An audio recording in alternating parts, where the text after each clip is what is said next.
함께 자리에서 일어나셔서 하나님 앞에 예배 드리시겠습니다.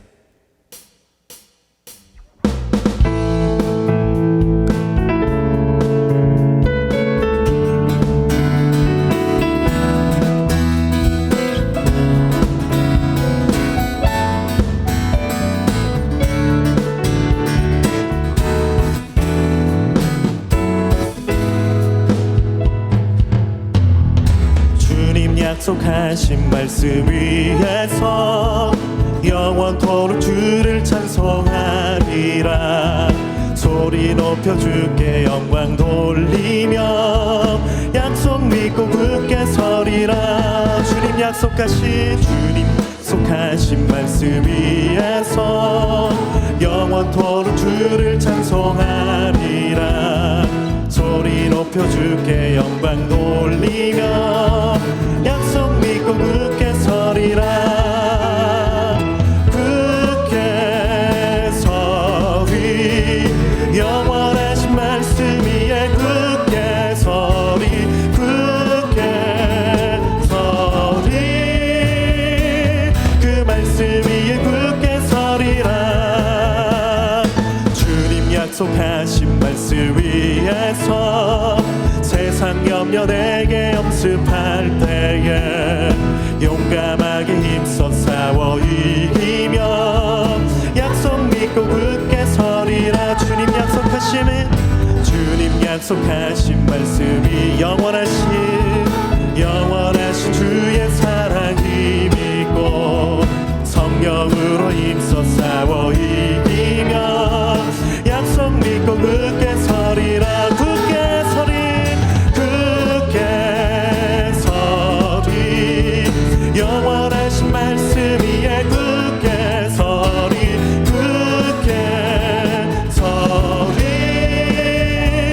그 말씀 위에 굳게 서리라. 주님 약속하신 말씀 위에서 영원하신 주의 사랑이 믿고 성령으로 힘써 싸워 이김 약속 믿고 굳게 서리라. 굳게 서리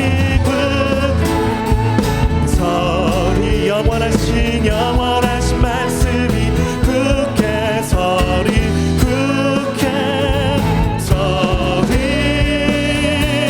그 말씀 위에 굳게 서리.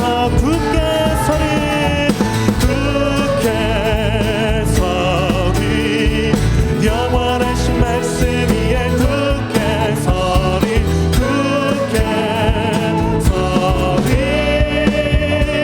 그 말씀 위에 굳게 서리라.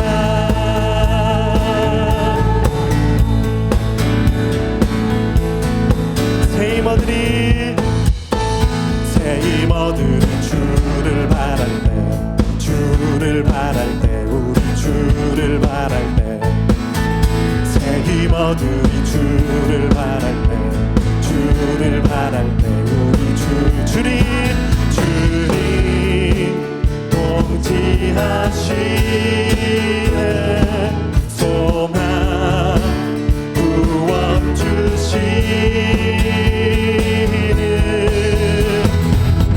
당신은 영원하신 주, 내 영원하신 주, 지치지 않으시는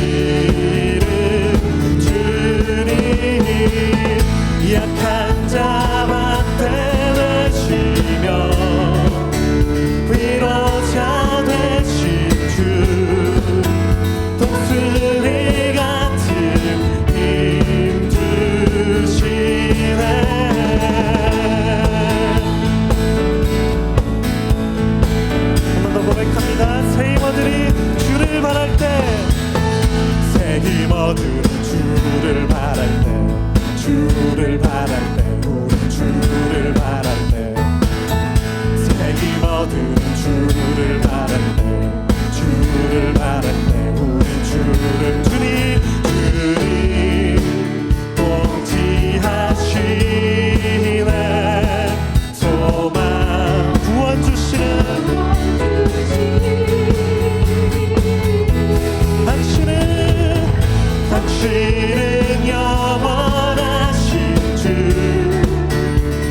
당신은 영원하신 주 내 영원하신 주 지치지 않은 지른 주님 약한 자 앞에 내치며 위로자 되신 주 독수리 같은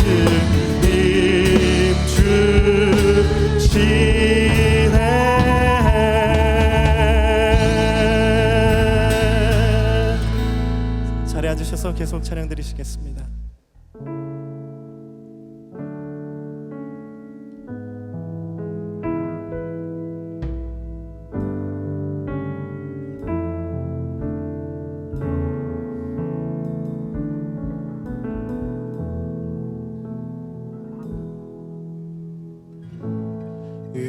의지했던 모든 것 변해가고 억울한 마음은 커져가네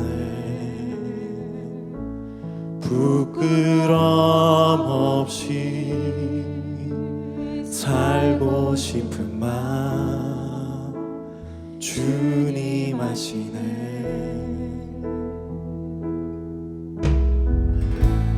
모든 일을 선으로 이겨내고 죄의 유혹을 따르지 않네 나를 구원하신 영원한 그 사랑 크신 그네 날 붙드시네 주어진 내 삶이 작게만 보여도 선하신 주 나를 이끄신 보내 중심을 보시는 주님만 따르네 날 택하신 주만 의지해 보이는 상황에 무너질지라도 예수 능력이 나를 붙드네 보이지 않아도 주님만 따르네 내 평생 주님을 노래하리라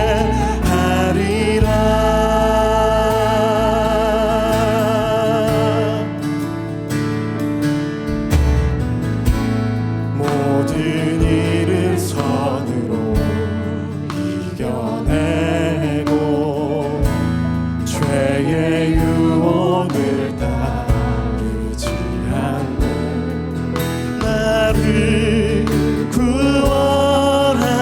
구원하신 영원한 그 사랑 크신 그네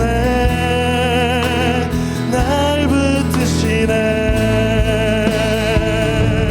주어진 내 삶이 작게만 보여도 선하신 주 나를 이끄신 보내 중심을 보시는 주님만 따르네 날 택하신 주만 의지해 보이는 상황에 무너질지라도 예수 능력이 나를 붙드네 보이지 않아도 주님만 따르네 내 평생 주님을 노래하리라 신실하신 하나님 신실하신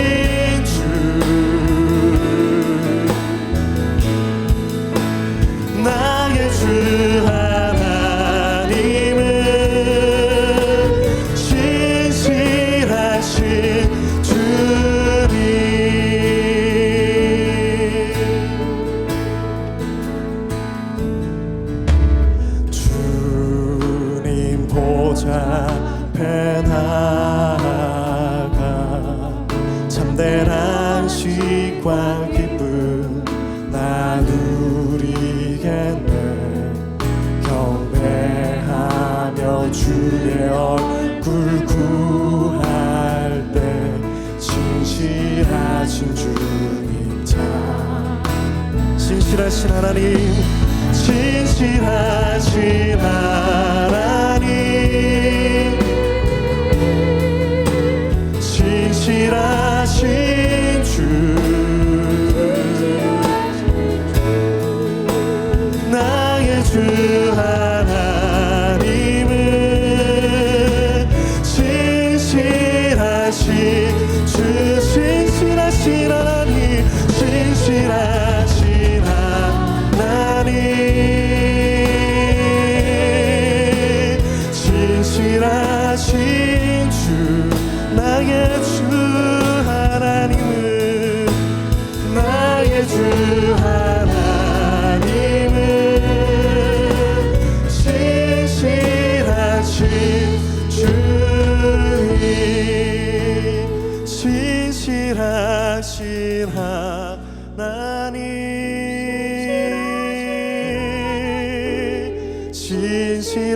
진실하신 주,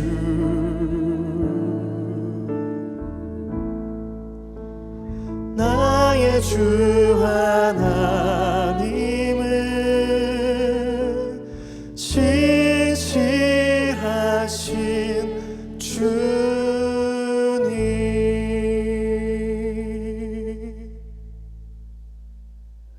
여호와의 종들아 찬양하라. 여호와의 이름을 찬양하라. 해 돋는 데서부터 해 지는 데까지 여호와의 이름이 찬양을 받으시리로다. 하나님의 말씀을 사모하여 이렇게 교회와 각 가정에 모여 우리의 마음을 모아 아버지께 영광과 찬양을 올리며 예배드립니다. 은혜의 시간이 되게 하옵소서. 한 주간을 세상에 살며 삶의 바쁨을 핑계로 이웃보다 나만을 우선하고 살았음을 고백합니다. 지은 죄와 잘못을 생각나게 하시고 용서하여 주시옵소서. 하나님의 자녀로서의 바른 삶을 살아가게 도와주시옵소서.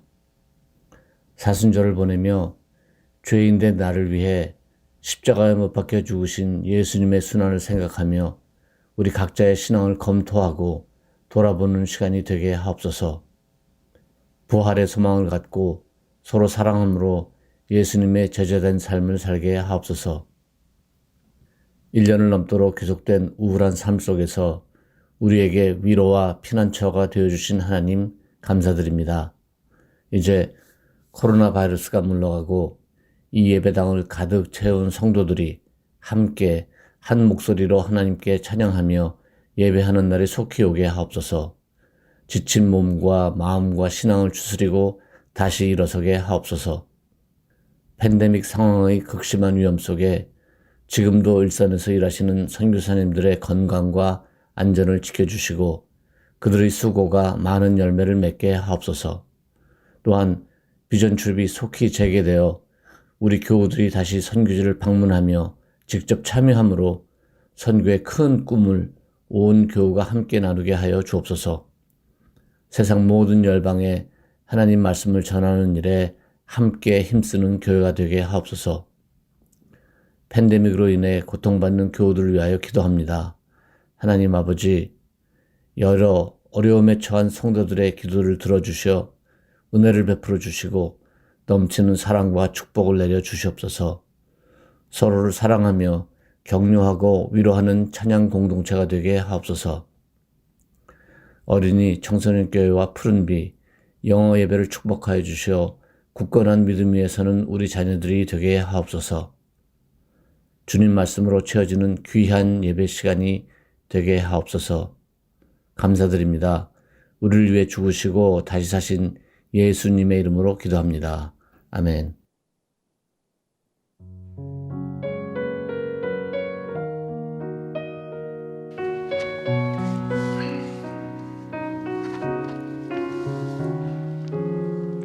우리 주님 베풀어 주신 것 백성된 우리 손이 거두어 이에 물들이며 주의 그 받으신 이름 높이오니 기쁘게 받아주소서.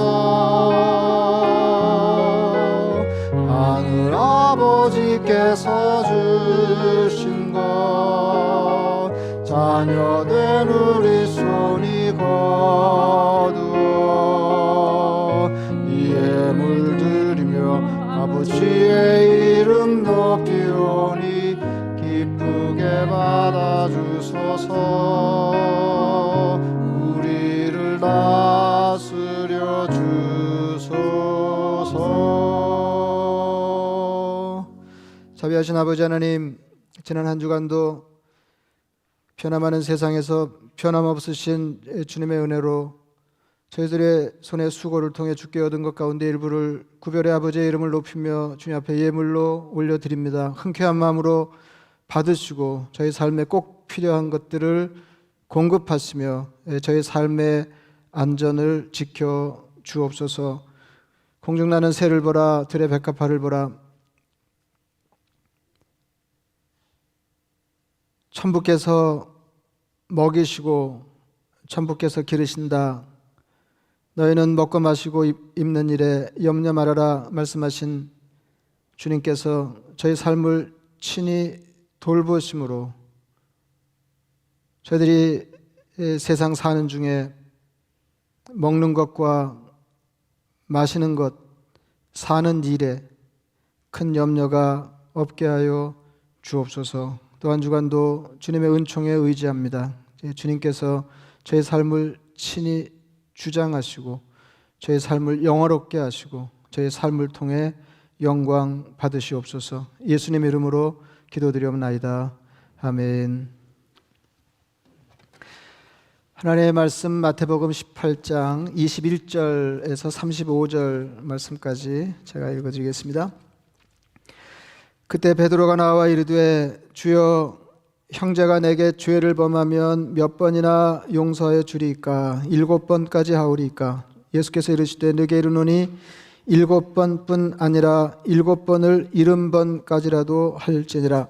그러므로 천국은 그 종들과 결산하려 하던 어떤 임금과 같으니 결산할 때 10,000달란트 빚진 자 하나를 데려오매 갚을 것이 없는지라. 주인이 명하여 그 몸과 아내와 자식들과 모든 소유를 다 팔아 갚게 하라 하니 그 종이 엎드려 절하며 이르되 내게 참으소서 다 갚으리이다 하거늘 그 종의 주인이 불쌍히 여겨 놓아 보내며 그 빚을 탕감하여 주었더니 그 종이 나가서 자기에게 100데나리온 빚진 동료 한 사람을 만나 붙들어 목을 잡고 이르되 빚을 갚으라 하매 그 동료가 엎드려 간구하여 이르되 나에게 참아주소서 갚으리이다 하되 허락하지 아니하고 이에 가서 그가 빚을 갚도록 옥에 가두거늘 그 동료들이 그것을 보고 몹시 딱하게 여겨 주인에게 가서 그 일을 다 알리니 이에 주인이 그를 불러다가 말하되 악한 종아 네가 빌기에 내가 네 빚을 전부 탕감하여 주었거늘 내가 너를 불쌍히 여김과 같이 너도 네 동료를 불쌍히 여김이 마땅하지 아니하냐 하고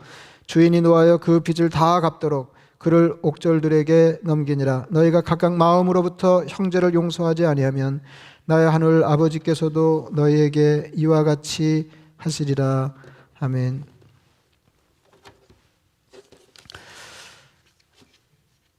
하도 이제 기회 있을 때마다 말씀을 많이 드려서 귀에 딱지가 앉을 정도이시겠는데 신앙생활이라고 하는 거는 요약하면 이제 그다지 복잡한 게 아니다. 이제 그런 말씀을 드렸습니다. 그러니까 하나님께 받아서 다른 사람에게 건네는 과정에 내 삶이 풍성해지는 것이다.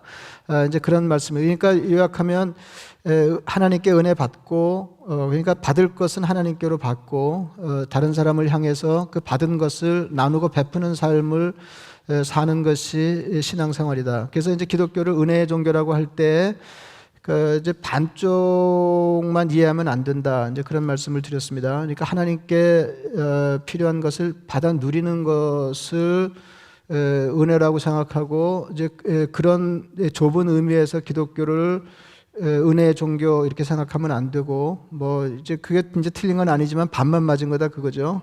그리고 그렇게 은혜 받은 사람이 은혜를 베푸신 주님의 뜻에 따라서 주님이 주신 것을 자원과 동력으로 해서 다른 사람에게 은혜 베푸는 삶을 사는 것, 이제 이게 신앙생활, 이 둘을 묶어서 신앙생활이다. 이제 그런 말씀을 드렸습니다. 여러분 너무 잘 아십니다만은 오병이어 기적 사건, 그러니까 말씀을 들으러 이제 들어 나왔던 산에 나왔던 그 사람들이 하루 종일 먹지 못하고 이제 시장에 있을 때 그 제자들이 이제 그 문제를 주님께 거론하죠. 그때 이제 주님께서 하신 말씀이 너희가 먹을 것을 주어라 이렇게 말씀하셨습니다. 근데 이렇게 실로 황당한, 그러니까 주님에 따라다니는 제자들 뭐 이렇게 궁색한 거 말도 못했거든요.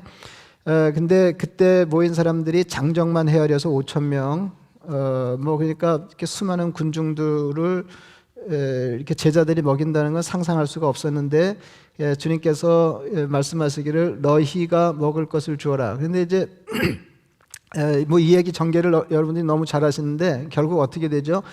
주님께서 어린 아이의 아주 적은 분량의 음식을 그 축사하심으로 이 많은 양의 음식을 마련하시고 그것을 제자들에게 나누어 주라 이제 이렇게 말씀하셨습니다. 그러니까 이게 말하자면 주님이 베풀어 주신 것을, 그러니까 그 광경에 이제 좁혀서 말씀드린다 그러면 이제 주님께서 기적적으로 행하신 은혜의 산물, 그 은혜를 은혜가 제자들의 손과 제자들의 수고를 통해서 다른 사람들에게 나누어졌다. 그러니까 주님께서 너희가 먹을 것을 주어라 그러셨을 때 제자들의 형편을 모르지 않으셨을 텐데 그럼에도 불구하고 너희가 먹을 것을 주어라 이렇게 말씀하신 것은 주님의 것을 나누는 그 은혜의 삶을 제자로서 살아가라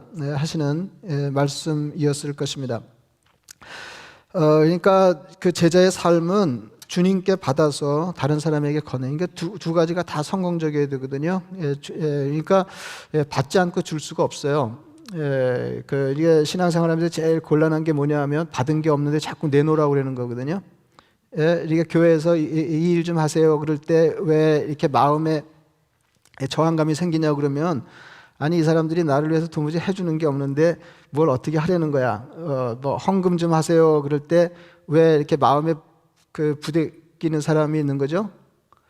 자기가 느끼기에는 신앙생활하면서 하나님께로부터 이렇다 하게 받은 게 없는데 자꾸 내놓으라고 그러니까 그러니까 내놓으려는 사람은 이제 줬다고 생각하고 내놓아야 될 사람은 안 받았다고 생각하는 거 이게 문제잖아요. 그러니까 신앙생활이라고 하는 거는 1차적으로는 먼저는 받아야 되는 것이고 이제 둘째는 이제 첫 번째와 다르지 않은데 다른 사람에게 이제 건네고 베푸는 것이다. 그러니까 이 둘을 묶어서 신앙생활이라고 하는데 이 둘을 아울러서 관통하는 개념이 뭐냐면 그게 은혜다 하는 거죠.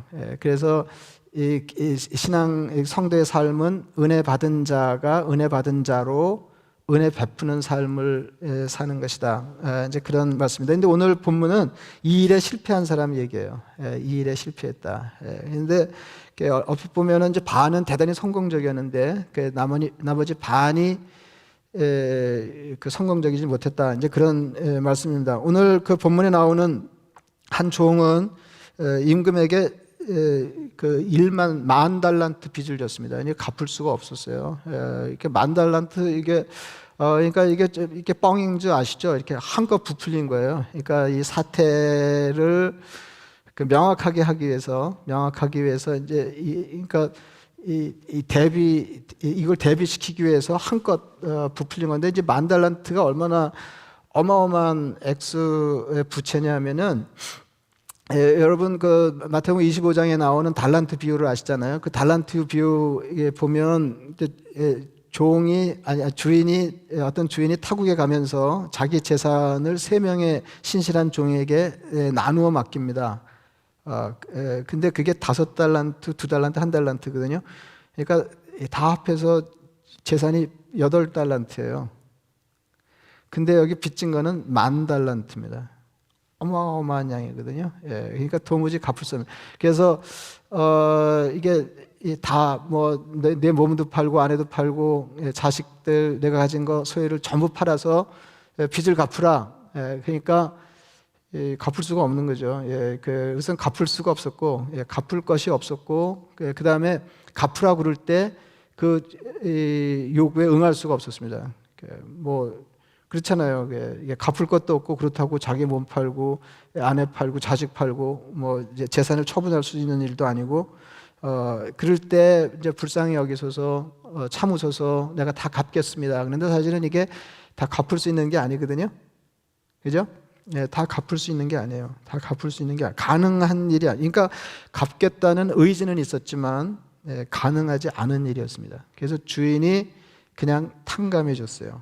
불쌍히 여겨서 탕감해 줬다. 근데 이 사람이 나가서 자기에게 100다나리온 빚진 동료가 빚을 갚지 않는다고 매몰차게 그를 대하면서 옥에 가두었다.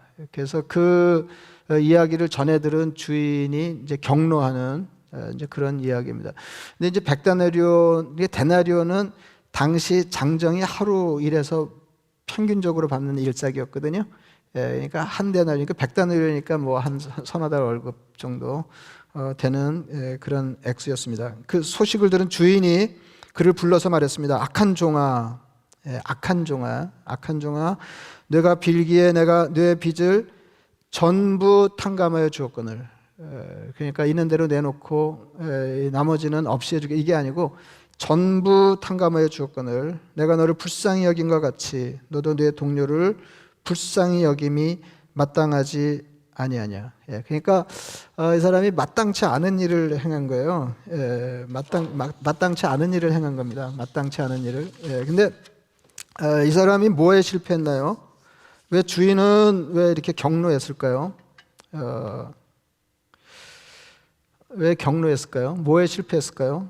어떤 점에서 실패했나요? 이 사람은 주인의 호의 때문에 은혜 받는 일에는 성공했습니다. 그죠?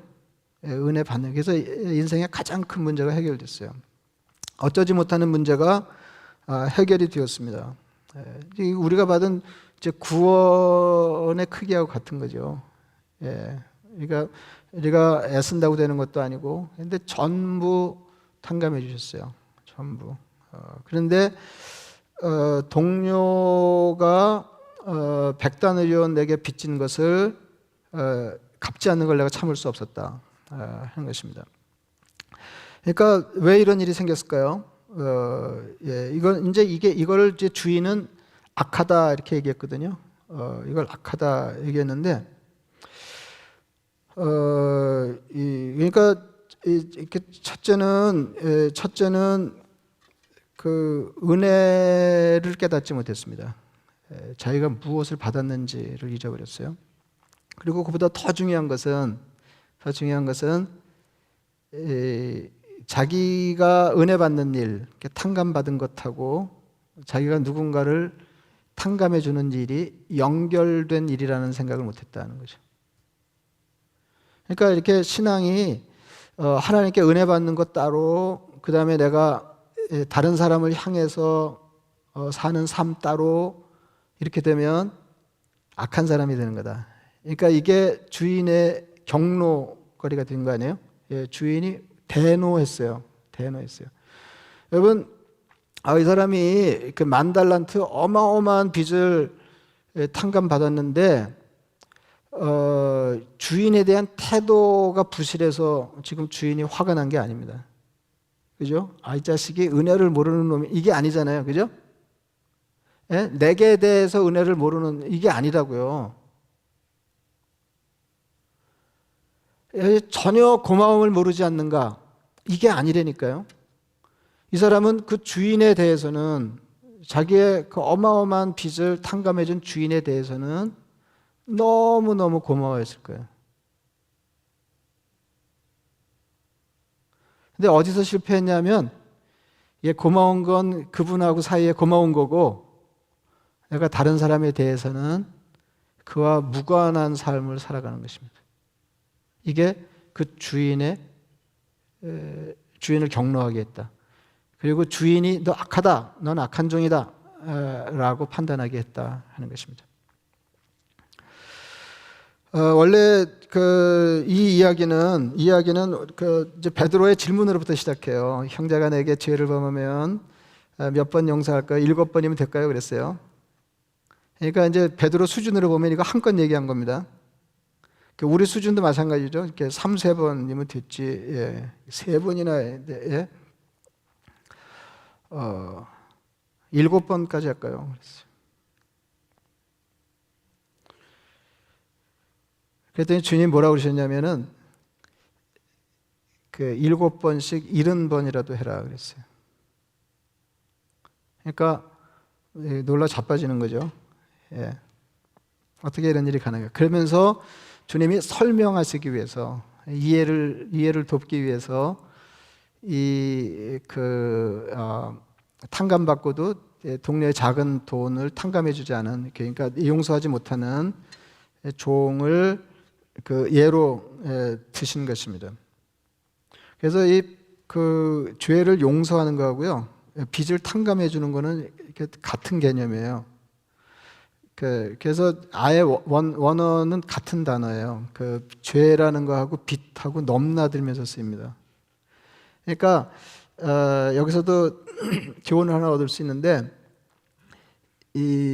죄를 용서한다고 하는 것은 먼저 탕감이 뭐예요? 탕감은 내가 받아야 될 권리를 상대방에게서 포기하는 거죠, 그죠? 상대방에게서 받아야 될 것을 포기하는 거예요. 권리를 포기하는 거죠.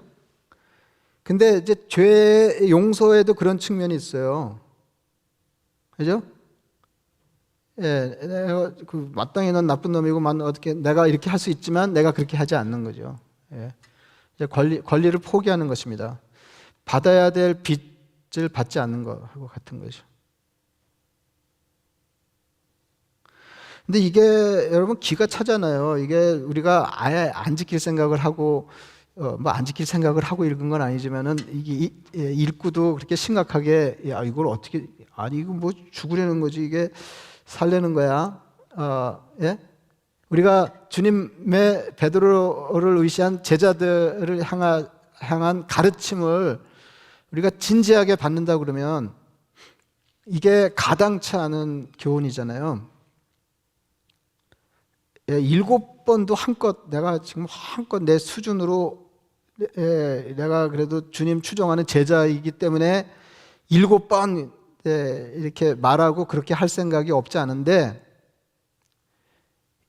7번씩 70번이라도 라고 한 거거든요. 그러니까 무한 용서잖아요. 이게 어떻게 가능하냐 하는 거죠.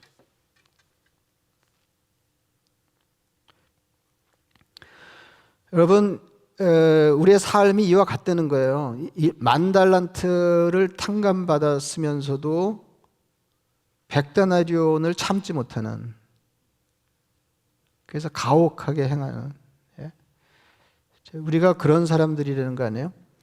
근데요, 이 둘이 연결되지 않으면, 내가 10,000달란트 탕감받은 사람이라고 하는 생각을 배경으로 해서 다른 사람을 대하며 살지 않으면 100데나리온 빚을 참을 수도 없고 100데나리온 어치 내게 손해를 끼치는 삶을 향한 내 권리를 포기하면서 그를 용서하기도 쉽지 않다 하는 겁니다. 그렇잖아요. 100데나리온이 묘하잖아요. 이게 그냥 됐어 그러기에는 조금 큰 듯하지 않나요? 근데 그럼에도 불구하고 우리가 그렇게 행할 수 있는 것은 10,000달란트 탕감이 배경에 있기 때문에 그런 거다 하는 것입니다. 그래서 설교 시작하면서 말씀드린 것처럼 우리가 누구에게 은혜 베푸는 자의 삶을 사는 근거, 그 다음에 동력이 어디서 오냐 하면 주님이 우리에게 베푸신 은혜로부터 온다 하는 것입니다. 그러니까 우리가 해봐서 알지만은 그놈을 봐서는 이거 3번 용서도 힘든 거예요. 3번 용서도 힘들고 내 권리를 포기하고 뭐 잘해주는 것도 힘들고 은혜 베푸는 것도 힘들고 근데 이게 왜 어떻게 가능하냐? 그러면 이 사랑의 근거나 동인이 주님으로부터 오기 때문에 가능하다는 것입니다. 그러니까 그 사람을 보고 내가 너를 용서해주고 불쌍히 뭐 이 수준까지 우리가 마침내 가야 되지만 그 과정에 우리가 그 일을 행할 수 있는 가능성이 열리는 것은 주님이 나를 사랑하시고 주님이 나를 용서하시고 주님이 나를 받아주셨기 때문에 내가 너를 받아준다. 내가 너를 용서한다. 이렇게 돼야 되는 거죠. 그래서 우리가 누구를 사랑하는 것도 그렇고요. 누구를 용서하는 것도 그렇고 누구에게 은혜를 베푸는 것도 그렇고 주님이 내게 그리하셔서 내가 당신에게 그리합니다. 이 포맷이라는 거죠. 그렇지 않으면 우리가 다른 사람에게 뭐 우리도 자원이 뭐 넉넉하지 않은데 이렇게 넉넉하게 너그럽게 무한히 은혜 베푸는 삶을 지향해 사는 것이 원천적으로 가능하지 않다 하는 그런 말씀입니다. 그래서 우리가 오늘 이제 깨달아야 될 것은 이 주님이 우리에게 은혜 베푸시는 것, 그 은혜를 가감 없이 받기 위한 신앙적인 노력, 그 다음에 마음가짐 이런 거 한편으로 중요한 것이 내가 주님께 은혜 받는 일을 하고 다른 사람에게 은혜 베푸는 일이 긴밀하게 연결되어 있다는 걸 깨닫는 것입니다. 그래서 이게 끊어지는 것을 성경은 악한 것이라고 얘기해요. 그러니까 따로 나쁜 놈이 아닌 거예요. 여러분 자기 권리를 행사하기 위해서 못 갚으면 감옥에 가 하는 거는 좀 냉정하지만 당연해 보이잖아요. 그죠?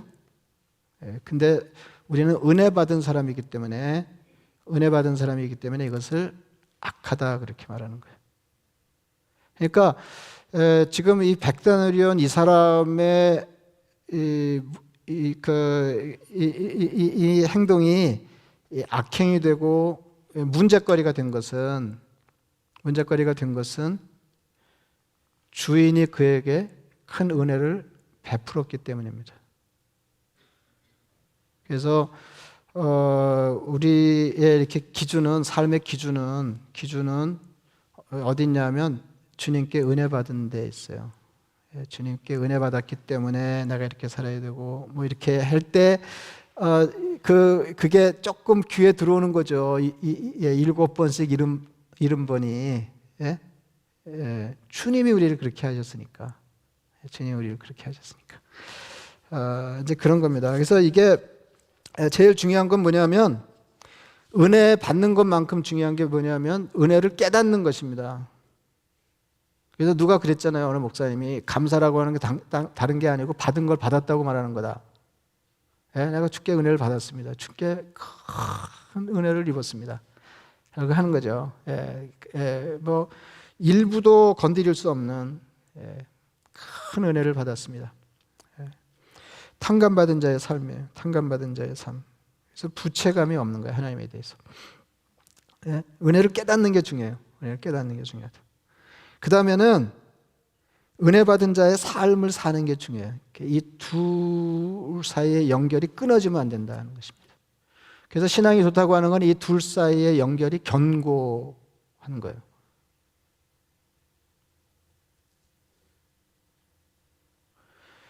그래서 이게 여러분 이제 뭐 헌금 다 잘 아시지만은 이렇게 헌금을 하는 게 힘든다 그러면 왜 힘들까요? 생각해 보세요. 나는 안 힘드는데 그러지 말고 생각해 보세요. 왜 힘들까요? 내 거를 드린다고 생각하니까 힘든 거잖아요. 근데 헌금은 원래 개념이 뭐예요? 우리 손의 수고를 통해 주께 얻은 것 가운데 전부도 아니고 일부를 구별해 드리는 거예요. 그러니까 주님의 것을 주님께 드리는 거예요. 그러니까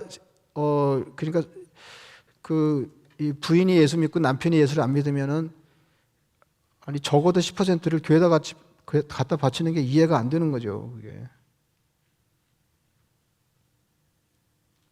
그러니까 우리가 누구를 용서하든지 누구에게 은혜를 베푸는 삶은 주님께 받은 것을 주는 것이다 하는 것입니다. 그래서 하여튼 뭐 그 무슨 말인지 다 아셨죠? 무슨 말인지 다 아시죠? 그러니까 이 둘 사이의 연결고리가 견고해지면은 신앙 생활이 어마어마한 거예요. 어마어마한 거예요. 근데 이제 이게 끊어지면, 근데 역사적으로 보면 이게 끊어져 있을 때가 많았거든요. 그리고 혹 누구에게 은혜 베푸는 자의 삶을 산다고 하더라도 관계에서 그럴 만한 사람들에게만 그렇게 하는 거죠.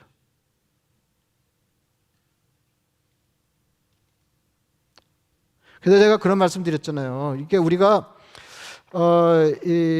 그러니까 우리 안에서 동력이 생기지 않으면, 그러니까 주님으로부터 오는 게 없으면 다른 사람 사랑할 수 없는 것처럼 우리 안에서 동력이 생기지 않으면 다른 사람, 우리하고 무관한 사람, 낯선 사람, 이런 사람에게 사랑을 베풀 수가 없다고 그랬잖아요. 우리도 자원의 한계가 있는데 우리는 뭐 땅 퍼먹고 살아요. 그러니까 성도들이 서로 주님의 은혜를 나누면서 서로 사랑하고 대접하고 봉사하는 게 중요하다.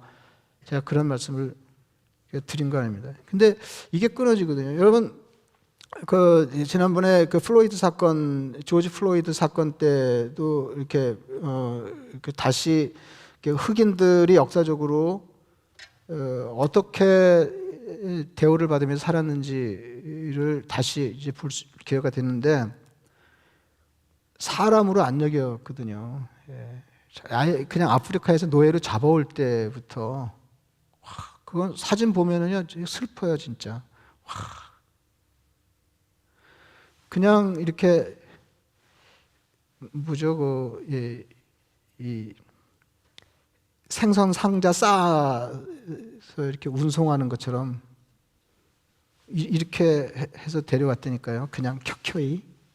그래서 3분의 1이 죽었다니까요. 근데요, 거의 대부분이 예수 믿는 사람이었어요. 노예상들이, 백인들이. 그 당시 그랬잖아요, 유럽에. 그리고 그 즈음에 참 슬픈 사진들, 마음 아픈 사진들을 많이 다시 보게 됐는데요. 불과 100년 전 일입니다. 백인들이 아무 때나 자기들이 원하면 흑인들 죽일 수 있었어요. 린치를 가하고. 근데 두드려 패고, 이건 보통이고요. 그 다음에 목매달아 죽이고, 공개적으로. 그런 사람들이 다 남아있어요. 근데 백인들이 다 정장하고 웃으면서 그걸 바라봤어요. 그리고 불에 태워 죽이고, 그냥 태워 죽였어요. 그리고 정장한 백인들이 그걸 바라보고 있는 사진들이 다 그대로 남아있어요. 근데 그 사람들이 예수 믿는 사람들이었어요. 그러니까 이 둘 사이가 전혀 연결이 안 되는 거죠. 그 사람들이 자기들끼리 선을 행하면서 은혜를 베푸는 삶을 용서하며 살았는지는 모르겠어요. 근데 주님이 우리에게 기대하시는 삶은 그런 게 아니거든요. 이번에도 가슴 아프잖아요. 아틀란타 근교에서 인종 혐오 살인 사건 난 거, 총격 사건. 정말 마음 아픈 일이죠. 예. 제가 얼마 전에도 짧은 글을 썼지만은 이게 누가 죽는 거는 그냥 그 한 사람이 죽는 게 아니고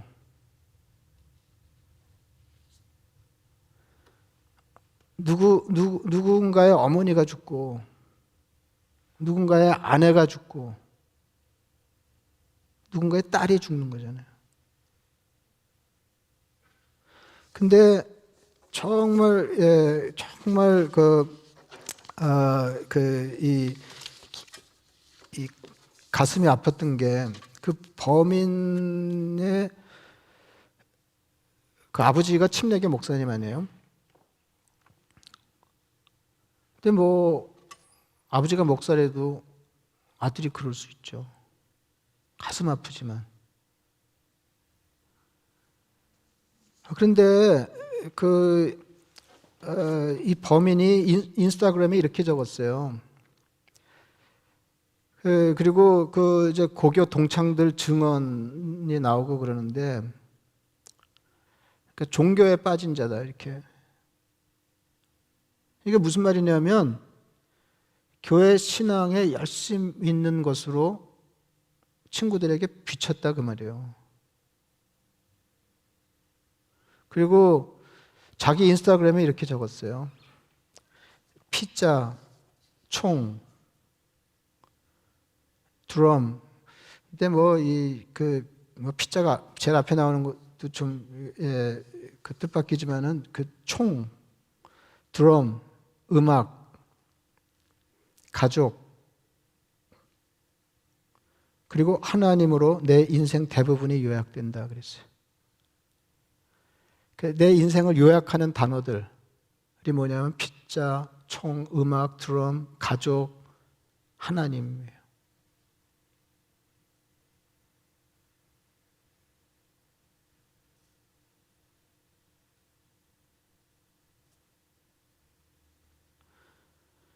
여러분 이 아주 놀라운 백인들도 많았거든요. 백인들 뭐 KK단이 그렇게 압박하고 그러는데도 흑인들하고 같이 공동체 생활하면서 그들의 삶의 터전을 일구어주고 그러면 막 수도 없이 불지르고요. 굉장한 사람들 많습니다. 근데 KKK가 복면을 하고 와서 농장을 다 불태우고 죽이고 그러는데 거기 익숙한 크리스천들의 목소리가 들렸다는 거예요. 그 사람도 거의 크리스천이었어요. 이걸 어떻게 해석해야 될까요? 말씀드린 대로 오늘 본문의 주인은 탕감받은 이가 자기에 대해서 감사하는 마음이 없기 때문에 격노하지 않았습니다. 탕감받은 것의 일부라도 자기에게 갚지 않았기 때문에 화가 난 것이 아닙니다. 은혜 받은 자가 은혜가 무엇인지를 실감한 사람이 다른 사람에게 은혜와 거리가 먼 삶을 살았기 때문입니다. 하나님께 은혜로 받아들여진 사람이 다른 사람을 자기 삶에 은혜로 받아들이지 못하는 것을 하나님이 미워하십니다. 기독교의 은혜는 말씀드리지만 하나님의 은혜와 다른 사람을 향한 은혜가 합해진 것입니다. 그래서 우리가 하나님의 은혜를 큰 소리로 세상을 향해 말할 수 있는 사람이 되려면 그들이 우리에게서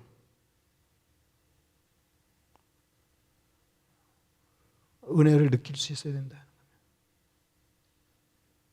그래서 이 사람은 어마어마한 은혜를 경험했기 때문에 우리가 상상하지도 못할 그런 수준의 은혜 베푸는 삶, 용서하는 삶이 가능한 거구나. 세상이 그렇게 생각할 수 있게 해야 되는 거죠. 저는 이게 보통 타격이 아니라고 생각해요. 저는 내 삶이 가족과 음악과 하나님으로 요약됩니다. 이렇게 하면서 어떻게 그런 짓을 할 수 있는지.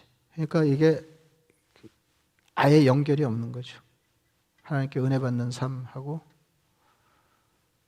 낯선 사람을 향한 환대. 이게 사실 대접, 성경에 나오는 대접의 대부분은 낯선 사람, 그래서 나그네를 대접하라 이렇게 되는 거거든요.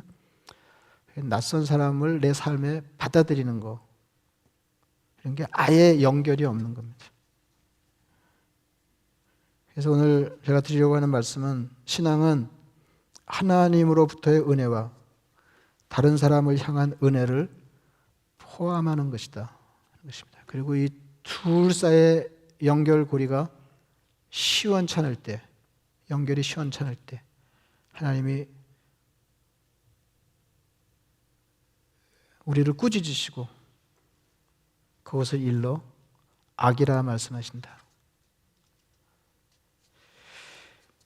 그래서 하여튼 우리도 정도 차이가 있지만 그 비슷한 사람일지 몰라요. 그래서 우리가 어떤 삶을 겨냥할 때 항상 하나님이 내게 어떻게 하셨는지를 이렇게 한 번쯤 생각하면서 우리의 삶의 다른 사람을 향한 수준을 점검하고 이렇게 높여가야 하겠습니다. 말씀을 생각하시면서 기도하겠습니다.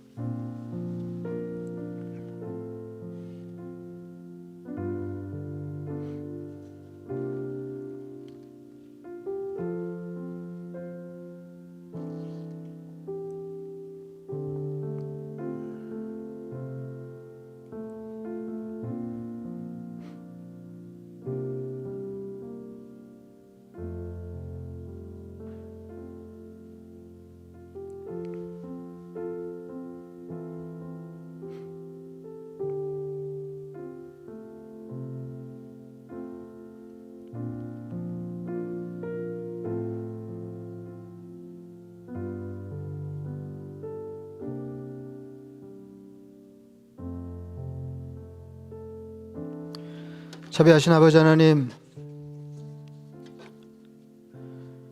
은혜 받는 것과 은혜 베푸는 것을 연결하지 못하는 어리석은 그리스도인 되지 않게 하옵소서. 아버지 하나님,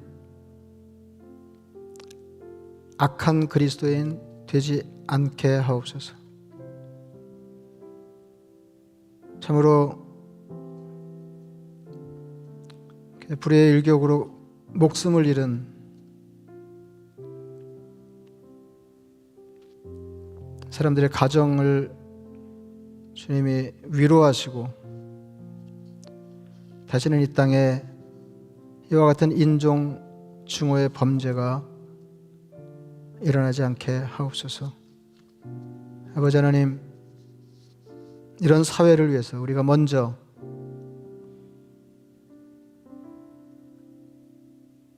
되갚을 수 없는 큰 은혜를 받아 누리는 자의 삶을 다른 사람을 향해 살아가게 하옵소서. 예수님의 이름으로 기도드리옵나이다. 아멘. 일어나셔서 찬송하시겠습니다.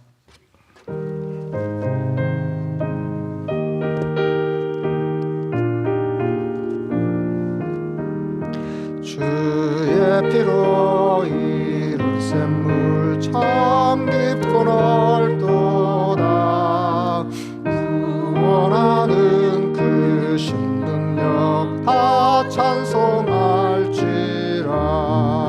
찬송하세 주의 보혈 그 샘에 지금 나가 죄 깊이 빠진 이 몸 그 피로 씻어 맑히네. 죄악 세상 이김으로 거룩한 길 가는 나의 마음 성전 삼고 주께서 계시네.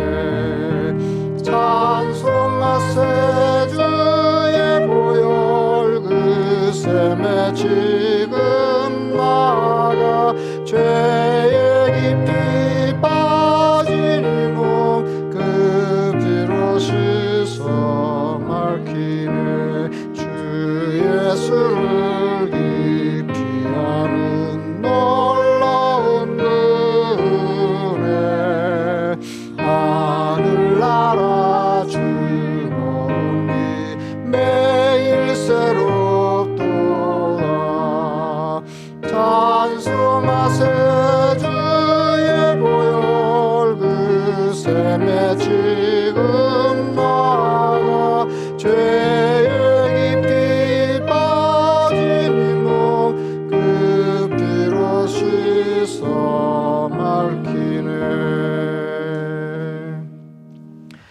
이제는 우리 주 예수 그리스도의 은혜와 하나님 아버지의 극진하신 사랑과 성령의 교통 충만하심이 은혜 받고 은혜 베푸는 자의 삶을 충실히 살아가기로 마음을 다짐하는 하나님의 백성들 머리 위에 이제로부터 영원까지 함께 하시기를 간절히 축원하옵나이다. 아멘.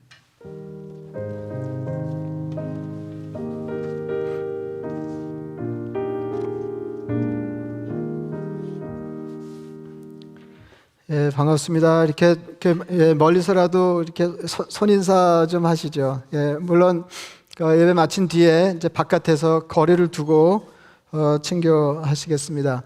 예, 자리에 앉으시겠습니다. 오늘 뉴욕에서 이 가까운 피스카라웨이로 이사에 오신 형제님이 우리 교회에 처음 방문하셨습니다. 에런 팍 형제 모셨는데 한번 일어나시면 환영하겠습니다. 예, 반갑습니다. 안녕하세요.